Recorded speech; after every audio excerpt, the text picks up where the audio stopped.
तू तो मेरा दोस्त है ना, तू मेरे लिए इतना नहीं कर सकता? हाँ, तूने तो कहा था कि तू मेरे साथ चलेगा यार, प्लीज़ इस बार चले, प्लीज़ प्लीज़, नेक्स्ट टाइम मैं तेरे साथ ज़रूर आऊँगी।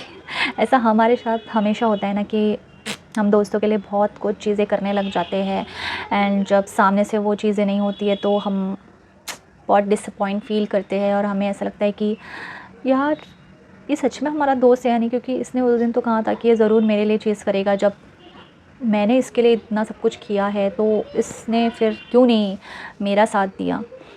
सो गाइस, इसी टॉपिक के बारे में आज हम बात करेंगे। And guys, hello, welcome back to my channel. मेरा नाम है रश्मि और ये है मेरा चैनल। टॉपिक ये है कि how to identify your toxic friends in your friendship.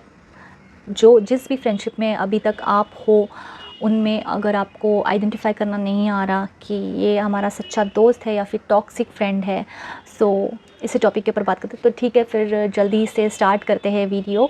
कैसे आप आइडेंटिफाई करेंगे? देखो, शुरुआत में ना आपको आइडेंटिफाई करने को कभी कभी बहुत दिक्कत होती है, ठीक है, जो कि मेरे साथ भी बहुत हुई है। जो मैंने गलती करी है वो आप लोग बिल्कुल भी मत करना, क्योंकि शुरुआत में सब अच्छा लगता है कि yes we are the best friend, सब कुछ चंगा लगता है, सब कुछ बढ़िया लगता है कि येस हम तो न्यू क्लासेस में ज्वाइन हुए हैं तो हमारे यहाँ पे क्यूट सा फ्रेंड बना है या फ्रेंड बनी है, we are the best friends, we are good friends, we are very close friends.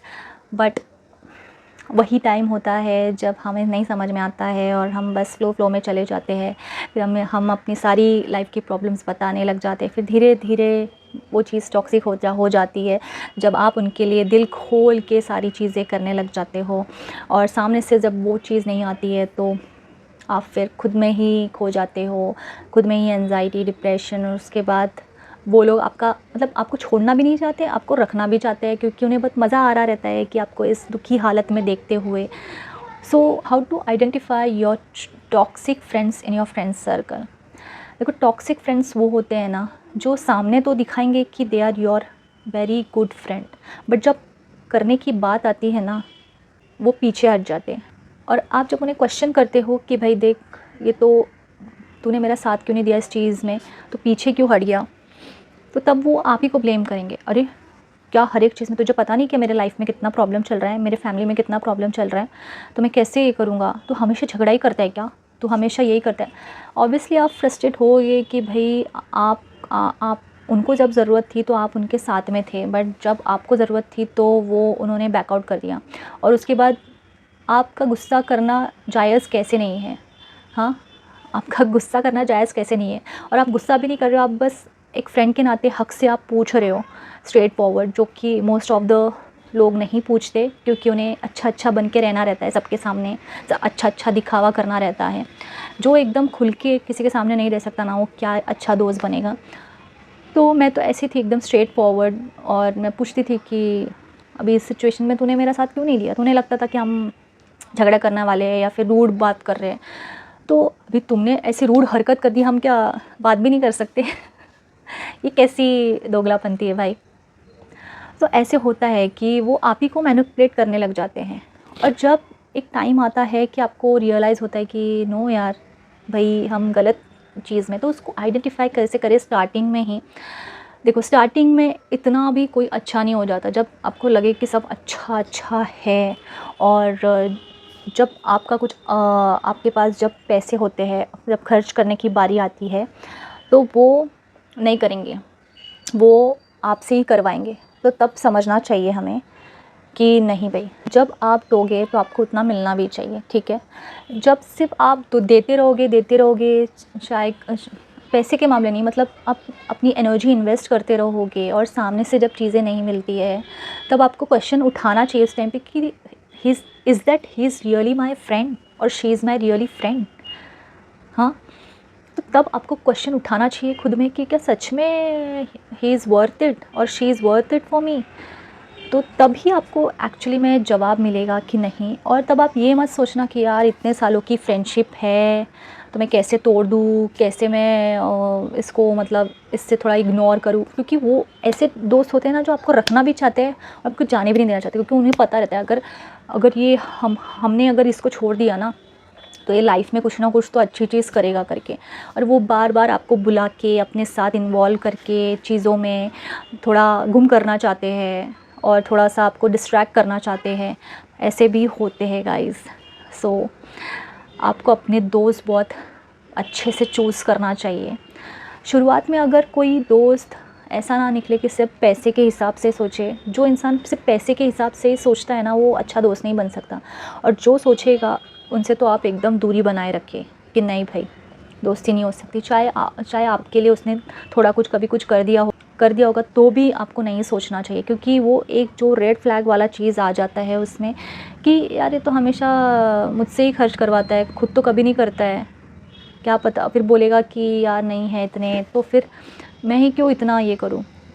मेरे भी जो कुछ फ्रेंड्स थे, जब करने की बारी आती थी ना तब हाथ ऊपर कर देंगे कि पहले के जो मेरे फ्रेंड्स थे, मुझे तो अभी हंसी आती है कि यार मैंने क्या सोच के चुना था कि हाँ मेरा दोस्त होगा, ये होगा, बट जब करने की बारी आती है तो हाथ ऊपर कर देते।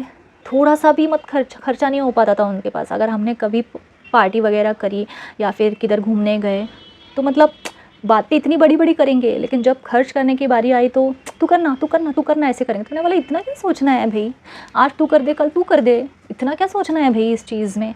तो ऐसे करते थे और तब मुझे नहीं समझ आता, मुझे ऐसा और मैं ना तब शायद बहुत ज़्यादा ही काइंड ऑफ एकदम काइंड थी और एकदम जेनरस थी, और मुझे नहीं अच्छा लगता था रिश्ते तोड़ना।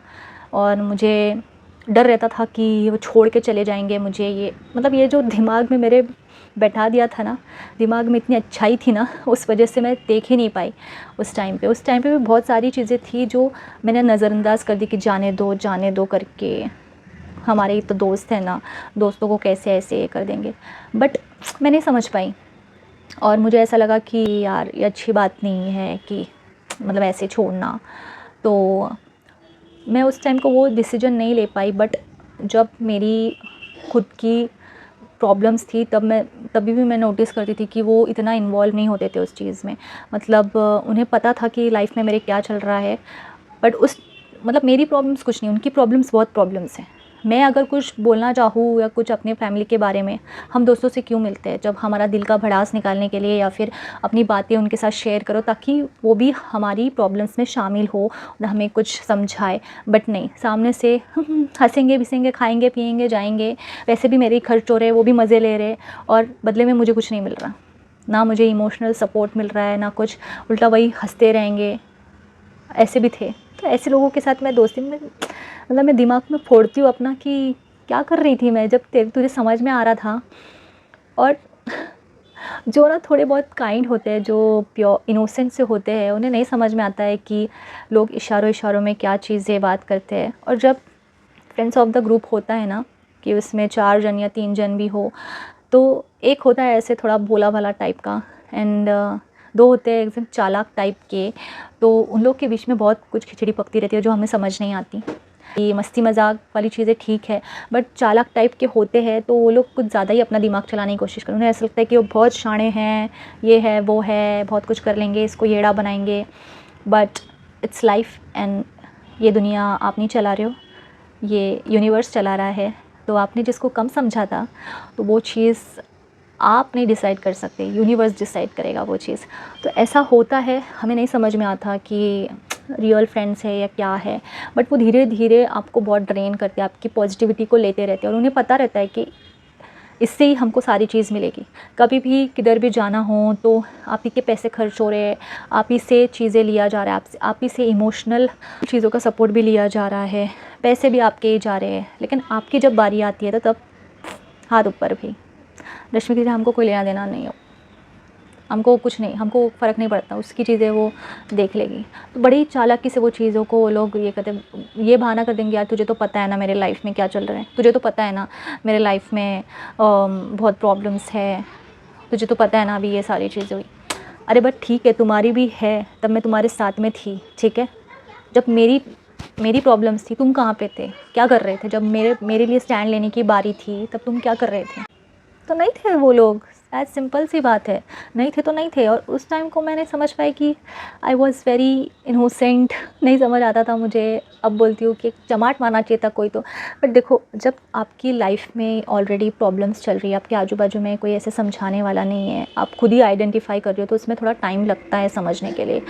इतना कोई मतलब जल्दी से और भोले लोग की प्रॉब्लम होती है, इनोसेंट लोगों की प्रॉब्लम होती है कि उन्हें समझने में टाइम लगता है चीज़ों को, कि वो लोगों को आइडेंटिफाई, गंदगी, अभी जिसके अंदर गंदगी रहेगी वो अच्छे इंसान को कैसे ये होएगा, क्योंकि वो तो अच्छा है ना, अंदर से अच्छा है वो कैसे गंदगी को एकदम से आइडेंटिफाई कर लेगा। तो उसके लिए भी ये दुनियादारी समझने के लिए भी बहुत टाइम लगता है कभी कभी।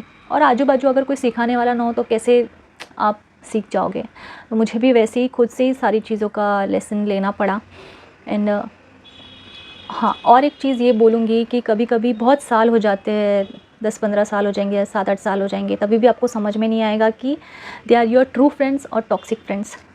वो उस चीज़ों को कैसे आइडेंटिफाई करें, क्योंकि उस चीज़ में भी यही बोलूँगी कि हाँ ठीक है, आप मिलते हो कभी ना कभी, आप बहुत ही अच्छा फ़न टाइम निकालते हो, बाकी सबके लिए वो जो दोस्त है वो अच्छे हैं, बट आपकी जब बारी आती है आपके लिए कुछ स्टैंड लेने की, तो they are like no, because, और हमेशा ना स्ट्रेट फॉरवर्ड लोगों की लाइफ में ये चीज़ होती है कि उन्हें बहुत जज किया जाता है, कि उनकी बातों को ना गलत वे में लोग लेने लग जाते हैं। Straight forward thing is very nice thing ना। अगर मैं बात करूँ, straight forward thing is very nice, कि आप पीठ पीछे नहीं कुछ बात कर रहे हो, आप जो हो वो सामने हो, अच्छे हो बुरे हो वो सामने हो, आप लोगों के मुंह पे आके बोलते हो। तो लोगों को आजकल ऐसे लोग बिल्कुल पसंद नहीं आते। और ये मैं स्ट्रेट फॉरवर्ड ना, मैं ऐसी नहीं बनी हूँ, पहले मैं नहीं थी, क्योंकि पहले मैं बहुत स्वीट सी, सिंपल सी, इनोसेंट सी लड़की थी। बट अब I am like very straight forward, blunt. हाँ, चीज़ मुझे नहीं पसंद तो नहीं पसंद है भाई। वो क्यों बनी हूँ मैं, क्योंकि जब आपको लोग ग्रांटेड लेने लग जाते हैं ना, आपकी काइंडनेस का फ़ायदा उठाने लग जाते हैं, तो आपको खुद के लिए स्टैंड होना पड़ता है, स्टैंड लेना पड़ता है। और उस चीज़ को लोग, स्ट्रेट फॉरवर्डनेस को लोग समझते हैं कि ये रूड है या फिर ये क्या है, तो ये क्या ही। हाँ, पर कभी कभी ये चीज़ थोड़ा सा रूड भी हो जाता है, straight forwardness, which is like कि वो आप अपने लिए सोच रहे हो ना, तो और उस टाइम को आपको रियलाइज़ करके सॉरी बोलना चाहिए, जो मैं हमेशा करती थी। तब भी लोग ये सोचेंगे अरे अच्छा इसने सॉरी बोला था, मतलब इसको कुछ फ़र्क नहीं पड़ता है और इसको हम और लाइटली ले सकते हैं। द सॉरी बोलना is not a weak thing, ठीक है। वो जो रियलाइज़ करता है ना, जो अच्छा इंसान रहता है वही सॉरी बोल पाता है। और तुम्हारे जैसे जो घमंडी और ईगो वाले लोग हैं ना, जो अपनी मिस्टेक रहने के बावजूद भी सॉरी नहीं बोलेंगे, और अपना भी एक्सपीरियंस है ना, तो इसके लिए वो सब निकल रहा है। लोगों को, उन दोस्तों को कैसे आइडेंटिफाई करना है जो बहुत साल हो गए, तो उन्हें आप ऐसे करोगे कि आपके जो फ्लॉज़ होते हैं उनको बीच में लेके आएंगे, कि अच्छा तो ये ऐसी है करके, ये ऐसा है करके, अच्छा तेरी तो ये प्रॉब्लम है ना, इस वजह से ये है ना, तुम्हारे में भी तो बहुत सारी प्रॉब्लम्स है कि वो भी तो हम झेल रहे हैं। वो उस चीज़ का भी, तुम्हारे फ्लॉज़ को भी उस चीज़ में लेकर आएंगे, और जब स्टैंड लेने की बात होएगी ना, तो वो तुम्हारी जेनरसनेस को, तुम्हारी काइंडनेस को नहीं देखेंगे। तो उनको ऐसे लेना चाहिए कि जो आपके फ्लॉज़ को नहीं समझ के आपको सिर्फ हमेशा जज ही करे आपकी फ़्लॉज़ के ऊपर, और ये ना देखे कि आप उस फ्लॉज़ को भी सुधारने के लिए बहुत सारी चीज़ें कर रहे हो, तो समझ जाना कि भाई वो आपका दोस्त नहीं है जो आपके फ्लॉज़ को भी जज करना स्टार्ट कर दे। अरे भाई, कोई इंसान परफेक्ट नहीं होता है, तुम्हारे अंदर भी कुछ ना कुछ कमी रहेगी। तुमने चुगली करी तो मतलब तुम्हारे अंदर भी वो चीज़ कमी है कि तुम चुगली करते हो, ठीक है। तो ये भी तो प्रॉब्लम है ना एक, वो भी, उसके साथ भी तो हम डील कर रहे हैं ना। हमने कभी बोला कि मत करो करके? हमने कभी ये चीज़ बोली? तो तुम कैसे हमारी चीज़ों को बोल रहे हो कि तो तुम बहुत ज़्यादा स्ट्रेट फॉरवर्ड हो? स्ट्रेट फॉरवर्ड पीपल आर ना वो, कि वो जो भाई एक फ़िल्टर लगा के नहीं रहते, उनके पास फ़िल्टर नहीं रहता है, वो जो फ़िल्टर लेस होते हैं, वो जो आता है मन में वो चीज़ बोलते हैं, और वो बहुत सही होती है। इसलिए जब तुम्हें चुभती है तो तुम गुस्सा करते हो, ऐसे ऐसे भी चीज़ें रहती है। तो जो तुम्हारी फ्लॉज़ को भी जज करने लग जाए तुरंत बातों में, तो उनसे तो बहुत दूर रहना। तुम समझना, एक टाइम के बाद फिर तुम खुद बर्स्ट आउट हो जाओगे कि यार इसने तो मेरा स्टैंड ही नहीं लिया। ऐसे कितने फ्रेंड्स जो मुझे ऐसा लगा कि शायद मेरे दोस्त थे, बट जब मेरा साथ देने की बारी आई ना, तब कोई नहीं था भाई, कोई मेरे साथ नहीं था मेरा साथ देने के लिए। मुझे सबने ऐसा कर दिया ना, कि ऐसा, मतलब वो इस कदर आ गए थे कि वो ह्यूमिलिएशन पे आ गए थे। ह्यूमिलिएशन में नीचा दिखाना, जज करना, क्या कुछ नई चीज़ें, मतलब उनमें इतना भी सेंस नहीं है कि किसी फंक्शन में आया तो वहाँ पे कैसे बिहेव करना है। अपने ही ईगो में लगे पड़े और बाद में मुझे बोल रहे हैं कि तू नेगेटिव है, ये है वो है, मतलब बहुत सारी चीज़ें कर दी यार। अभी क्या क्या चीज़, कॉलेज लाइफ में भी ऐसे फ्रेंड्स थे जो मुझे बाद में आइडेंटिफाई हुआ। पहले इतना नहीं हुआ, क्योंकि मैंने बोला ना, पहले का फेज़ वैसे ही रहता है, हनीमून पीरियड टाइप का, कि आपको नहीं समझ में आता कि आपको बहुत अच्छा लगता है उनके साथ पार्टिंग करने को, ये करने को, बट जो आपकी रिस्पेक्ट नहीं कर सकता, वैल्यू नहीं कर सकता, आपकी काइंडनेस को अच्छा नहीं बोल सकता ना, आपकी काइंडनेस को बेवकूफ़ समझेगा कि ये तो फुद्दू है करके, किसी की भी बातों में आ जाता है, अरे बहुत ही ज़्यादा सीधा है यार। सीधे लोग इज़ अ जेम पर्सन, क्योंकि वो दिल के बहुत अच्छे होते, तुम्हारे जैसे नहीं किसी को भी चीट करेंगे, किसी को भी जज करते फिरेंगे और सिर्फ पैसे 24 घंटा सिर्फ पैसों के बारे में ही सोचते रहेंगे, तो ऐसे नहीं होते। तो इसीलिए मैं बोलूँगी कि भाई हमेशा अपने टॉक्सिक दोस्तों को आइडेंटिफाई करो। अब अगर आपने किसी से दोस्ती की है ना, तो ये सारी चीज़ों को देखो पहले कि भाई वो आपको जज तो नहीं कर रहा, आपसे ही सिर्फ खर्चा नहीं करवा रहा है, आप ही जो हो सिर्फ इन्वेस्ट करते जा रहे हो, उसके दुख में भी उसके सुख में भी आप जा रहे हो, बट आपका जब दुख का बारी आता है तो वो तो आता ही नहीं है, हाथ ऊपर कर देता है। आपका जब स्टैंड लेने की बारी आती है तब तो स्टैंड लेता नहीं है, आपके साइड में नहीं रहता, और आपके फ्लॉज को भी बीच में लेके आ जाता है, उसमें भी टॉन्ट मार के बोलता है। तो ये सारी चीज़ों को ज़रा नोट डाउन करो, ठीक है। शुरुआत में आपको लगेगा कि नहीं आपका दोस्त है यार, उसने उस दिन आया था, बट जब मेन चीज़ होती है ना लाइफ में कुछ, तो उसमें जब कोई नहीं होता ना, तो समझ जाने का कि नहीं, और बाद में आपको आके 10 मन्नतें मांग ले, 10 चीज़ें बोल ले कि नहीं अब इससे मैं तेरे साथ हूँ, ऐसे बोलने वाले बहुत होते, बट नहीं, आपको तुरंत ही बाउंड्री सेट करनी चाहिए अपनी, और जितना है उतना ही करो। मैं तो बोलूँगी भाई अकेले रहो, मत करो दोस्ती। एक टाइम आएगा जब आप अपने ऊपर काम करना शुरू हो जाओगे और आप अपने लिए कुछ चीज़ें करोगे, उसके बाद अपने आप अच्छे दोस्त आपके लाइफ में आएंगे, ठीक है। और वो उन दोस्तों को कैसे आइडेंटिफाई करना है, वो इन्हीं सारी चीज़ों को, अगर ये क्वालिटीज़ नहीं है उनमें और वो नेचुरली बहुत जेनरस है और आपके लिए अच्छा सोचते, तो वो चीज़ें दिख के आएंगी। ये क्वालिटीज़ जिनमें नहीं होंगी वो आपके अच्छे दोस्त होंगे, एज सिंपल एज़ दैट। तो ऐसे आप आइडेंटिफाई कर सकते हो अपने टॉक्सिक दोस्तों को जो आपने कभी नहीं आइडेंटिफाई किया। सो आई थिंक यही चीज़ इस वीडियो में बोलूँगी कि just focus on your self, मत करो इतना भी सोशलाइज जो आपको आपकी लाइफ में और भी ज़्यादा डिप्रेशन और एंजाइटी दे दे, क्योंकि ये मेरे साथ चीज़ें हुई है। तो मैं ये बोलूँगी कि मत इतना इन्वॉल्व हो किसी में जब आपको 100% नहीं जानकारी है उन लोगों के बारे में, नहीं आपको समझ में आ रहा, कहीं पे भी बुला देते हैं वो लोग, तो आप चले जाते हो बस अपना सारा काम धाम छोड़ के। अपना काम धाम छोड़ के मत जाओ, पहले अपना काम कंप्लीट करो फिर जाओ कि हाँ ठीक है, आपको थोड़ा बहुत सोशलाइज होना आपको अच्छा लगता है, आप अकेले नहीं रह सकते हो, तो always keep your self on first priority, उसके बाद बाकी लोग बाकी चीज़ें आनी चाहिए। सीधा मना कर दो कि नहीं भाई नहीं हो सकता क्योंकि मेरा काम पेंडिंग है और मैं अपना काम छोड़ के नहीं आ सकता हूँ। That's it, how you should deal with this. क्योंकि फिर वो आपको ही खोखला करने लग जाते हैं, आपके अंदर की पॉजिटिविटी निकाल के आपको पूरा खाली कर देंगे। फिर आपके पास क्या बचेगा, फिर रोते रहोगे कि ऐसा कर दिया उसने ये कर दिया, उसने वो कर दिया। तो इससे अच्छा जब रेड फ्लैग दिख रहा है आपको तभी समझो ना, और कोई अच्छा दोस्त होगा तो लिटरली वो समझेगा कि यस कि हाँ मतलब सच में उसका प्रॉब्लम, अपनी काम छोड़ के कैसे आएगा, अपनी काम पहले करना चाहिए। तो अगर अच्छा दोस्त होगा तो ज़रूर समझेगा वो। So always put your self on first priority, और भाई ध्यान रखो अपना, बिकॉज़ ये सब ना कब एक मेंटल गेम जैसा बन जाता है ना कि मेंटल पीस छीन लेता है, आपको ज़रा भी अंदाज़ा नहीं है। तो प्लीज़ खुश रहना, अच्छे रहना, हैप्पी रहना, एंड खुद के ऊपर फोकस करना, खुद के ऊपर ध्यान देना, अपने परिवार के ऊपर, अपने गोल्स के ऊपर, और बस हैप्पी रहना अपनी लाइफ में। तो I think that's all for this video, and मिलते हैं नेक्स्ट वीडियो में। Till then bye, take care.